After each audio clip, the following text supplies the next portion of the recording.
धन्यवाद बाबू. आपण काल तिसऱ्या अध्यायाच्या 19व्या श्लोकापर्यंत आलो होतो. आपण आज 20व्या श्लोकापासून पुढं बघणार आहोत.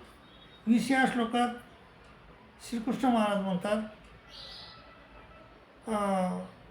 20व्या श्लोकामध्ये श्रीकृष्ण महाराज म्हणतात, अर्जुना कर्मण्य विसंस्थिती मास्थिता जनकादया लोकसंग्रमेवापी संपश्यन करतो मनसी. ही म्हणजे कर्माची सिद्धी अनेक लोकांनी मिळून घेतली, त्यामुळं तू त्याप्रमाणे कर्म कर. कर्मण्य विसंस्थिती मास्थिता जनकादया, जनक राजासारख्या लोकांना ते सिद्धी प्राप्त झाली. तर हे असं का म्हणतात श्रीकृष्ण महाराज? कारण अर्जुनानं विचारलं होतं की श्रीकृष्ण महाराज म्हणले होते की अर्जुना तस्मादसक्त सततम, 19 श्लोकात म्हणतात ते, तस्मादसक्त सततम कार्यम कर्म समाचार आसक्तो ह्याचरम कर्म परमाप्नोती पुरुषा. ते म्हणले की त्यामुळं अर्जुना तू तस्मात सततम कार्यम कर्म समाचार, तू कार्य कर आणि अनासक्त होऊन कार्य कर, आणि अनासक्त होऊन आचरण केलं तर माणसाला परमाप्नोती मिळते. म्हणजे असं म्हणले तर ते अर्जुन म्हणतो की कोणाला मिळाली आजपर्यंत?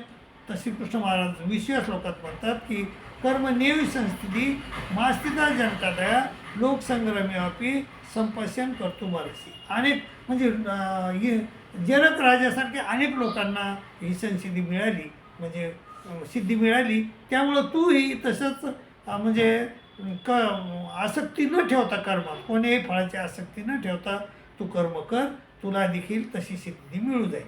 आता 21 श्लोकात काय म्हणतात ते श्रीकृष्ण महाराज म्हणतात, अर्जुना यद्यदाचरित श्रेष्ठ तत्देव तरुजना सयत प्रमाण करते लोकस्तदोनी वर्तते. म्हणजे जसे मोठे लोक वागतात तसेच मग लहान लोक वागतात. जसे मोठ्यानं वर्तन केलं तसेच लहान देखील वर्तन करतात, आणि ते जो प्रमाण मानी तेच प्रमाण हे बी मानतात, असं 21व्या श्लोकात श्रीकृष्ण महाराज म्हणतात. आता बघा 22व्या श्लोकात काय म्हणतात, अर्जुना नमे पार्थासी कर्तव्य त्रिषु लोकेषु किंचन नान वाप्तम वाप्तव्यम वर्तयेव च कर्मणी. म्हणजे मला अर्जुना तिन्ही लोकात काही घेणं देणं नाही, काही मिळवायचं नाही, काही गमवायचं नाही. नमे पार्थासी कर्तव्य त्रिषु लोकेषु किंचन, तिन्ही लोकात मला काही घेणं देणं नाही. तरीही मला नान वाप्तव्य, मला काही कमवायचं नाही, काही गमवायचं नाही, तरीही मी कर्मात वावरत असतो, मी कर्म करत असतो, असं 22व्या श्लोकात म्हणतात. आणि 23व्या श्लोकात म्हणतात, अर्जुना यदि हेम न वर्तेम जातू कर्म तंत्रित मग वर्तमान वर्तते मनुष्या पार्थ सर्वशा. आणि मी जसं वर्तन करतो तसेच मग सगळे लोक वर्तन करतात. म्हणजे यदि हेम न वर्तेम जातू का, आणि मी जर चांगलं वागलो नसतो, मी जर कर्म केले नसते तर लोकांना देखील कर्म केले नसते. यदि हेम न वर्तेम, मी जर त्या कर्मात वर्तलो नसतो, जातू कर्मने तंद्रित मग वर्तमान म्हणते, माझ्यासारखंच लोक देखील कर्म केले नसते लोकांना, म्हणून मी कर्म करतो अर्जुना उच्छेदी. आणि लोक काय झाले असते मग ते 24व्या श्लोकात म्हणतात, उच्छिदे रिमे लोकान कुर्यान कर्मचेदन संकरस्यच करताशा मुपान्य नियमपाच्या. आणि सगळे लोक काय झाले असते, नष्टभ्रष्ट झाले असते, आणि त्या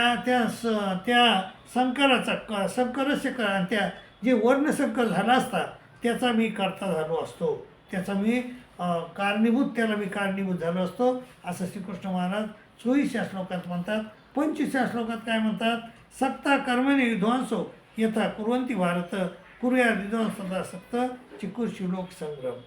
म्हणजे माणसानं चांगले कर्म केले पाहिजे. सक्ता कर्मणे विध्वंसो यथा कुर्वन्ति, म्हणून तू कर्म करत राहा, चांगले कर्मत राहा, कर्मात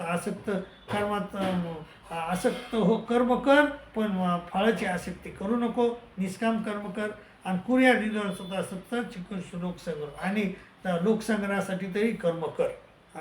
आणि न बुद्धिभेद 26व्या श्लोकात म्हणतात, न बुद्धिभेदम जनेत ज्ञानाम कर्मसिद्धा, अज्ञान लोकांचा बुद्धिभेद करू नको.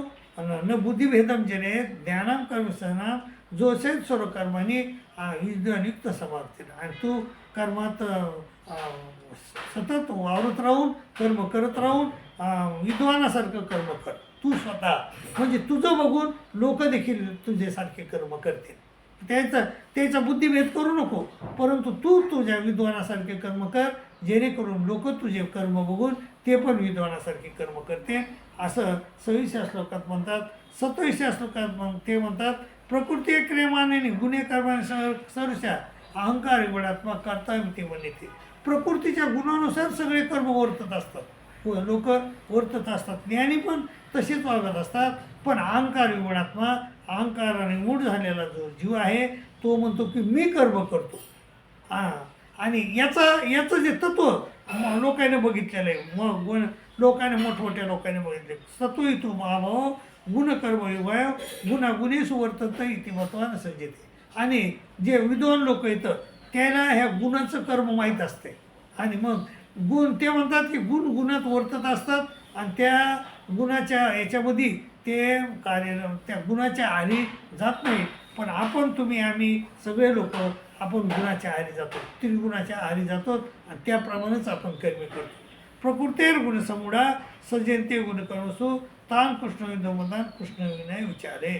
मयी सर्वांनी कर्मांनी संन्यासाध्यात्मचे तसा निराशे होता युद्धसो युगतो धरो. आणि माझ्यासाठी माझा सर्व कर्म अर्पण कर. मयी सर्वांनी कर्मांनी संन्यासाध्यात्मचे तसा निराशीर होता युद्धसो युगतो धरो. निराशीर हो, निर्मम हो, आणि असं होऊन युद्ध म्हणजे संतापरहित होऊन युद्ध कर, असं श्रीकृष्ण महाराजांनं ह्या श्लोकापर्यंत आपल्याला सांगितलं आहे. माय बाबा, असे श्लोक आणि असे तुकड्या तुकड्यानं जर अभ्यास आपण केला तर आपल्याला गीता येऊ शकते. आपण जर तिच्या मागं पळतच सुटलो आणि संपूर्ण गीता वाचत राहिलो तर आपल्याला ती गीता समजू शकत नाही. आपल्याला त्याचे जे तुकडे येतात, सरवळे येतं, ते सरवळे पाहावं लागते आणि त्या सरवळ्याप्रमाणे आपल्याला अभ्यास केला तर आपल्याला निश्चितच गीतेची सिद्धी प्राप्त होऊ शकते.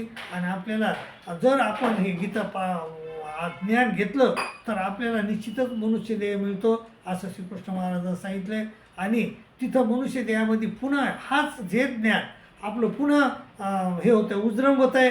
आणि उजरंब झाल्यावर मग आपल्याला पुन्हा ज्ञान आपलं वाढत आहे आणि आपण शब्द ब्रह्माती वर्तते. आपण ह्या 4 वेदाच्या ज्ञानाच्या पुढं जातो आणि परमेश्वराला प्राप्त होतो. माय बाबा, तुम्ही असं प्रयत्न करा आणि परमेश्वराला प्राप्त व्हा, अशी मी तुम्हाला विनंती करतो. तुमची रजा घेतो. दंडवत प्रणाम, दंडवत प्रणाम, दंडवत.